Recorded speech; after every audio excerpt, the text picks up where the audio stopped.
அந்த programme of action எல்லாம் bill தெரிஞ்ச 2 விஷயம் அந்த ஆக்ஸ்ஃபோர்ட் குரூப்பில் நடக்கிறது எல்லாமே பாபுக்கு தெரியும். பட் அவரால் அப்ளை பண்ண முடியல. ஸோ ஏன்றது அவருக்கும் புரியல. என்ன சொன்னால் இதுக்கெல்லாம் நம்மளுக்கு சுய கட்டுப்பாடு இருக்கணும் அப்படின்றது, சுய கட்டுப்பாடு இருக்கணும், ஒழுக்கமாக இருக்கணும், இந்த பாவம்லாம் பண்ணக்கூடாது. அப்படிலாம் இருந்தோம்னா நம்ம இந்த ஆன்மீக விழிப்புணர்வு, ஆன்மீக அனுபவம் அப்படின்றதெல்லாம் செட் ஆகும் அப்படின்றது பாபு நினச்சிட்டு இருந்திருக்காரு. ஆனால் இதில் மெயினானது அந்த பில் கொடுத்த மெசேஜ் என்ன அப்படின்னா, அந்த டாக்டர் சில்க்வர்த் சொன்ன ஆல்கஹாலிசம், குடி நோய், அந்த உடல் ரீதியான அலர்ஜி, அந்த மன ரீதியான வெறி அப்படின்றது எல்லாமே சில்க்வர்த்து தான் இப்போ பாபுகிட்ட சொல்கிறாரு. அப்போ பாபுக்கு அது கொஞ்சம் பிரச்சனை என்னென்ன தெரியுது. ஏன்னா அதுக்கு முன்னால் அவர் ஆக்ஸ்போர்டுக்குள்ளே தெரிஞ்சுக்கிட்டது தீர்வு மட்டும்தான், என்ன தீர்வுன்றது. ஸோ அப்போ அந்த தீர்வை இவரால் நடைமுறைப்படுத்தவே முடியல. ஸோ பட் இவர் இப்போ பில் பேசின உடனே அவர் பாபுக்கு ஒரு கதையெல்லாம் கேட்டுட்டு, ஆமாம் நீ என்னைய மாதிரி தான், நானும் அப்படி தான் இருந்தேன், பில்லு சொன்ன ஒவ்வொரு கதைக்கும் இவர் ஆமான்னு சொல்ல ஒரு அந்த ஐடென்டிஃபிகேஷன் கிடைக்க ஒரு பாபுக்கு ஒரு நம்பிக்கை கிடைக்கிது.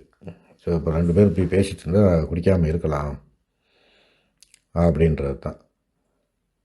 ஸோ அதுக்கப்புறமேட்டுக்கு அதிலேருந்து அந்த பாப் குடிக்கலை. 2 பேரும் மீட் பண்ணதுலேருந்து அதுக்கப்புறம் பாப் குடிக்கலை. 2 பேரும் சேர்ந்து வேலை பார்க்க ஆரம்பிக்கிறாங்க.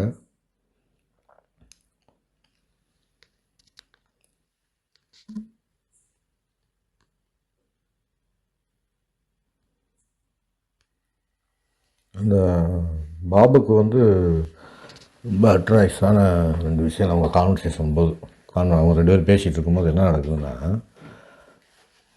பில்லு சொல்கிறாரு, நான் ஒவ்வொரு தடவையும் சரக்கு அடிக்க போகும்போது கொஞ்சமாக சாப்பிட்டு வந்துடலாம் அப்படின்ட்டு தான் போகிறேன். கட்டிங்கோ குவார்ட்டரோடு நிப்பாட்டிட்டு எல்லாம் போகிறேன். நான் போய் அடிக்க ஆரம்பித்தோடனே அதுக்கப்புறமேட்டுக்கு என்னால் மேலும் மேலும் வேணும்னு கேட்குது. கடைசியில் நான் மட்டையார அளவுக்கு அடிக்க வேண்டியது இருக்குது அப்படின்னு சொல்லிவிட்டு, இது ஏற்கனவே இந்த பிரச்சனை இருந்துச்சு. இதுக்கு தான் டாக்டர் சில்க்வர்த் என்ன சொன்னார்னா, அந்த உடல் ரீதியான அலர்ஜி தான் உனக்கு நிறையா குடிக்கணும்னு தூண்டுது அப்படின்னு பில்லு பாபுகிட்ட சொல்கிறாரு. அப்போ பாபு சொல்கிறார், ஆமாம் எனக்கு இதே தான் நடந்திருக்கு. நானும் ஒவ்வொரு தடவையும் பாபு போகும்போது 1 லார்ஜு 2 லார்ஜு இல்லை கட்டிங்க கூட நிப்பாட்டிடுவோம் அப்படின்னு தான் போகிறது. ஆனால் கடைசியில் என்ன நடக்குதுன்னு தெரியல, அளவு பயங்கரமாக கூடிடுது. எங்கே போய் முடியுது அப்படின்றது தெரியல. ஸோ இதைத்தான் நீ உடல் ரீதியான அலர்ஜின்னு சொல்கிறியா அப்படின்னா சரிதான் இது அப்படின்னு அவர் சொல்கிறார். ஏன்னா அப்போ தான் அந்த விஷயமே பாபுக்கு தெரியுது. சரி, குடிக்க ஆரம்பித்தாதான் பிரச்சனை, குடிக்காமே இருக்கலாம் அப்படின்னு நினச்சிட்டு குடிக்காத டயத்தில் என்ன ஆகுதுன்னா, என்னோடய சிந்தனை குடியை பற்றியே தான் சுற்றிக்கிட்டு இருக்கு. அடுத்து எப்போ குடிப்போம் அப்படின்னு தான் யோசிச்சுக்கிட்டே இருக்கிறது. ஸோ இதைத்தான் அவர் டாக்டர் சில்க்வர்த் என்ன சொல்கிறாருன்னா, மன ரீதியான வெறி அப்படின்னு சொல்கிறாரு பில்லு பாபுகிட்ட. பாபு ஆமாம் எனக்கும் அதே ஃபீலிங் தான் இருக்குது, நானும் சரக்கு அடிக்காமல் இருந்தாலுமே எப்படா அடுத்து அடிப்போம் அப்படின்ற ஃபீலிங் தான் இருந்துக்கிட்டே இருக்குது. ஸோ இதைத்தான் மன ரீதியான வெறியா அப்படின்னு கேட்குறாரு. ஸோ இப்படி தான் அவங்க ஐடென்டிஃபிகேஷன், அதாவது நம்ம மீட்டிங்கில் அடிக்கடி சொல்லுவாங்க, ஐடென்டிஃபிகேஷன் அந்த ஒற்றுமை.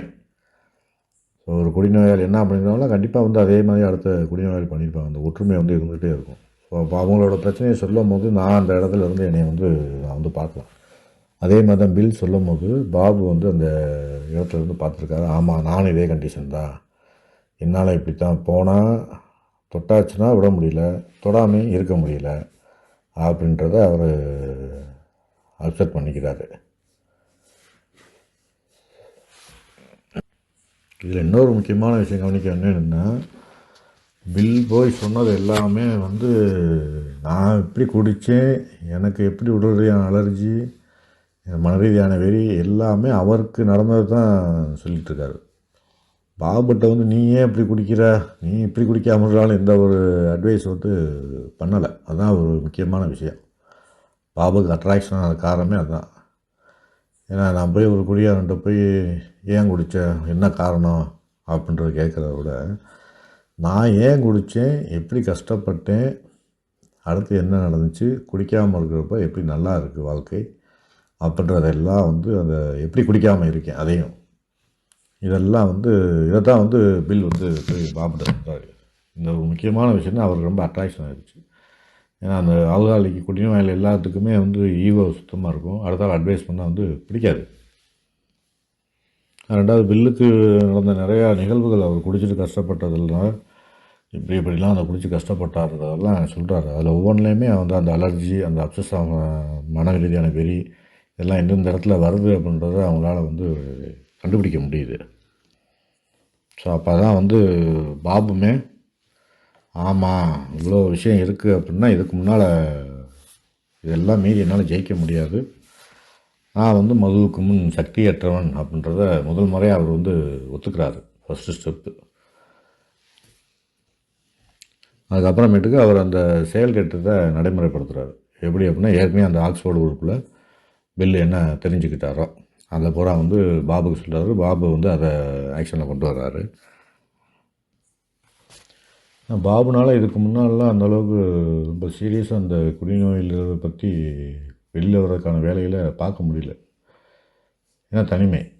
இப்போ என்ன பெரிய பியூட்டி அப்படின்னா, இன்னொரு குடியாரன் பக்கத்தில் இருக்கான், அவன் குடிக்காமல் இருக்கான். ஸோ அது ஒரு பெரிய அவருக்கு ஒரு சப்போர்ட் ஆகிருக்கு. அதுக்கு முன்னால் யாருமே துணைக்கு கூட கிடையாது. அப்போ ஒரு குடியாரன் இருக்கான், 2 பேரும் சேர்ந்து இருக்கும்போது தோழமை வந்து அங்கே உருவாகுது. ஸோ அப்போ வந்து அவங்களுக்கு அந்த முடிவுக்கு வராங்க. ஒரு குடிநோயாளி இன்னொரு குடிநோயாளியுடன் சேர்ந்து வேலை பார்ப்பதன் மூலமாக குடியை நிறுத்தலாம், குடிப்பழக்கத்திலிருந்து வெளியே வரலாம், குடிக்காமல் இருக்கலாம் அப்படின்றத 2 பேரும் ஒரு முடிவுக்கு வராங்க. ஏன்னா அந்த பாபுமே அந்த செயல் திட்டத்தெல்லாம் நடைமுறைப்படுத்தி அவரும் குடியிலேருந்து வெளியில் வந்துட்டார். இதுக்கு மெயினான உதவி வந்து என்னன்னா அந்த பில்லோட ஷேரிங்கு, அவங்க 2 பேரும் சேர்ந்து இந்த ஸ்பெண்ட் பண்ணுற டைம், ஒரு குடிநோயில் இன்னொரு குடிநோயாளியோட அந்த செலவிடக்கூடிய நேரங்கள் அவங்களுக்கு ஒரு தைரியத்தை கொடுத்துருக்கு பாப்புக்கு. ஸோ அதான் முடிவு பண்ணால் இதுதான் வந்து நிரந்தர தீர்வு. வேறு யாரும் எந்த மனிதனாலையும் செய்ய முடியாத ஒரு குடிநோயாளினால தான் செய்ய முடியும். ஒரு குடிநோயாளி மூலியமாக தான் இன்னொரு குடிநோயாளி குடிப்பழக்கத்திலிருந்து வெளிவர முடியும் அப்படின்றத நிரூபிச்சிட்டாங்க 2 பேருமே. ஸோ அப்போ அந்த ஆக்ஸ்ஃபோர்ட் குரூப்பில் ஒரு கொள்கை வந்து என்னன்னா, உனக்கு கிடச்சிருக்கதை நீ மற்றவங்க கூட பயந்துக்கிட்டது மூலிமா உன்கிட்ட இருக்கிறத தக்க வச்சுக்கலாம் அப்படின்றது அந்த ஆக்ஸ்ஃபோர்ட் குரூப்பில் ஒரு கொள்கை வச்சுருக்காங்க. ஸோ இதை அவங்க 2 பேரும் யோசிக்காங்க, அப்போ நம்ம 2 பேரும் நல்லா இருக்கோம், இதை வந்து இன்னொரு ஆள் கொடுத்தா தான் நம்ம அந்த வாழ்க்கையை தொடர்ந்து நடத்த முடியும் அப்படின்றதுல தான் அவங்களுக்கு முடிவாகி, அப்போ வேறு ஆள் அடுத்த ஆள் இன்னொரு குடியாரனை போய் பார்த்து நம்ம பேச ஆரம்பிப்போம் அப்படின்றாங்க. அப்போ டாக்டர் பாப் வந்து அந்த அக்ரான் சிட்டி ஹாஸ்பிட்டலில் வந்து ஃபோன் பண்ணி கேட்குறாரு, இப்போ இந்த மாதிரி யாராவது இங்கே குடியாரம் இருக்காங்களா அப்படின்ட்டு. ஸோ அந்த நர்ஸுன்னு சொல்கிறாங்க, ஆமாப்பா இங்கே ஒரு ஆள் இருக்கார் அப்படின்னு சொல்லி சொல்கிறாங்க. உடனே பாபு சொல்கிறாரு, அவரை ஹாஸ்பிட்டலில் கட்டி வைங்க, காலையில் ஒரு ஏர்லி மார்னிங் நான் வந்து அவரை வந்து பேசுகிறோம் அப்படின்னு சொல்லி சொல்கிறாங்க. ஸோ அதே மாதிரி தான் காலையில் போய் அந்த ஹாஸ்பிட்டலில் போய் பார்க்குறாங்க. அவர் தான் நம்மளோட ஏவோட 3வது நபர் பில் டாட்சன். ஸோ படுக்கையில் ஒரு மனிதன்ற அந்த இதில் இருக்கும், அவர் பெட்டில் படுத்திருக்காரு. இப்போ இவங்க 2 பேரும் போய் பேசுகிறாங்க. பேசுகிறது இல்லாமல் இவங்க வாழ்க்கையில் நடந்த அனுபவங்கள் மூலியமாக இவங்க எப்படி குடித்தாங்க, இவங்க எப்படி வந்து பில்லு பாபுட்ட சொன்னாரோ அதே இவங்க 2 பேரும் பில் டாக்டர்ஸும் சொல்கிறாங்க. இப்போ நாங்கள் 2 பேரும் இப்படி குடித்தோம், இவ்வளோ கஷ்டப்பட்டோம், எப்படி விட முடியும்னு தெரிஞ்சோம், அதுக்கப்புறம் தான் அந்த ஒரு டாக்டர் மூலிமா இது வந்து உடல் ரீதியான அலர்ஜி இருக்குது, உடல் ரீதியான ஒவ்வாமை இருக்குது, மன ரீதியான வெறி இருக்குதுன்னு தெரிஞ்சுக்கிட்டோம். அதுக்கப்புறம் அந்த ஆக்ஸ்ஃபோர்டு குரூப்பில் இருந்து அதை சரி பண்ணுறதுக்காக ஒரு பிளான் கொடுத்தாங்க, அந்த திட்டத்தையும் செயல்படுத்தணும். இன்றைக்கி நாங்கள் குடிக்காமல் நல்லா இருக்கோம் அப்படின்னு சொல்லி இவங்களோட வாழ்க்கையில் நடந்ததை பற்றி எல்லாத்தையும் சொல்கிறாங்க. அதில் அந்த பில் டாட்சனுக்கு அது ரொம்ப பிடிச்சி போயிடுச்சு. ஸோ அதுக்கு அடுத்து 2 நாள் கழித்து ஒய்ஃப்கிட்ட சொல்கிறாரு, எல்லாம் துணியெலாம் எடுத்து வை, கிளம்புவோம் நம்ம. நான் போய் அந்த இவங்க சொல்கிற வழியில் நான் அப்ளை பண்ணி நானும் ஆன்மீக விழிப்புணர்வு பட்டு அது மூலிமா குடிக்காமல் இருந்துருவேன் அப்படின்ட்டு 3 பேரும் கிளம்பிட்டாங்க.